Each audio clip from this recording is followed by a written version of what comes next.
Patibong ni Duterte ang kanyang pagsama sa Netherlands at nahulog ang PNP at Marcos administrasyon, hindi lingid sa kaalaman ng marami na matagal nang matalas ang pananaw ni dating Pangulong Rodrigo Rody Duterte pagdating sa larangan ng politika at estratehiya. At sa nangyari kahapon kung saan siya ay agad gustong dalhin sa Netherlands nang hindi dumaan sa tamang proseso, tila malinaw na nagtagumpay siya sa isang napakaingat na bitag laban sa kasalukuyang administrasyon at sa Philippine National Police, PNP.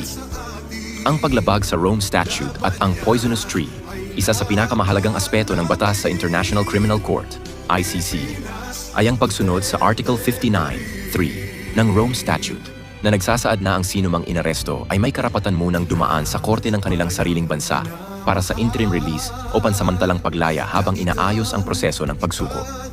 Ang competent authority sa kasong ito ay ang Hukuman Supreme Court PH ng Pilipinas at ang custodial state ay ang Pilipinas din. Ngunit ano ang nangyari? Isinakay sa eroplano si Duterte papunta sa Netherlands nang hindi man lang dumaan sa tamang proseso.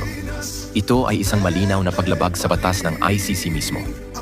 Ibig sabihin, anumang kasunod na hakbang mula sa paglilitis hanggang sa anumang hatol ay maituturing na fruits of a poisonous tree. Sa madaling salita, kung ang mismong pagkakaaresto ay may depekto, lahat ng ebidensyang susunod ay maaaring ibasura. Ang pakana ni Duterte.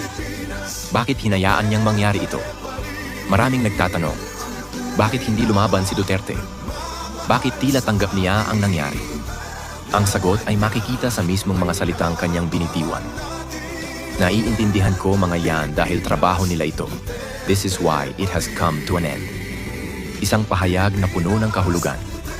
Ipinapakita nito na alam niyang darating ito at hinayaan niya ito mangyari hindi dahil wala siyang magawa, kundi dahil gusto niyang ilagay sa alanganin ang PNP, ang ICC at ang Administrasyong Marcos. Ang mensahe ay malinaw. Ang PNP at ang gobyerno mismo ang lumabag sa due process, hindi siya. Sa ganitong paraan, hindi lang niya napakita ang kahinaan ng kasalukuyang administrasyon, kundi inilagay rin niya sa peligro ang mismong kaso laban sa kanya.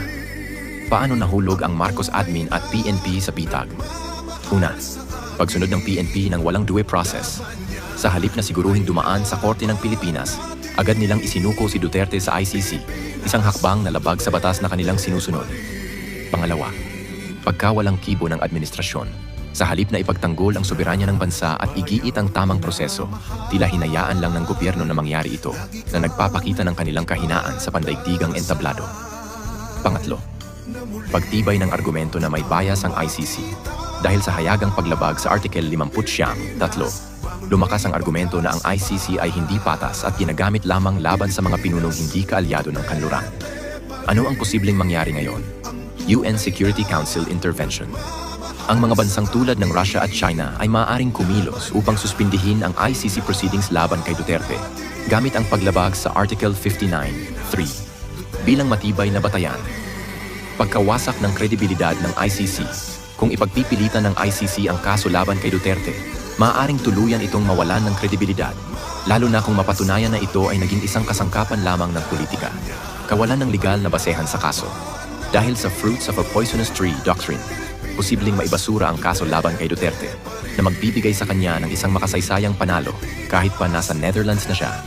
Isang matagumpay na estratehiya.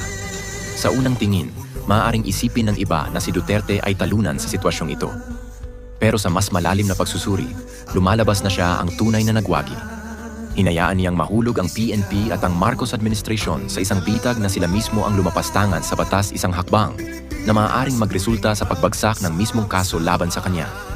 Kung sakaling ito ang maging dahilan ng pagbagsak ng kredibilidad ng ICC, masasabi nating nagtagumpay si Duterte sa pinakamalaking laban ng kanyang buhay, hindi sa pamamagitan ng dahas, kundi sa pamamagitan ng isang maingat at matalinong estratehiya. Good luck, Mr. President Bongbong Marcos and PNP Torre.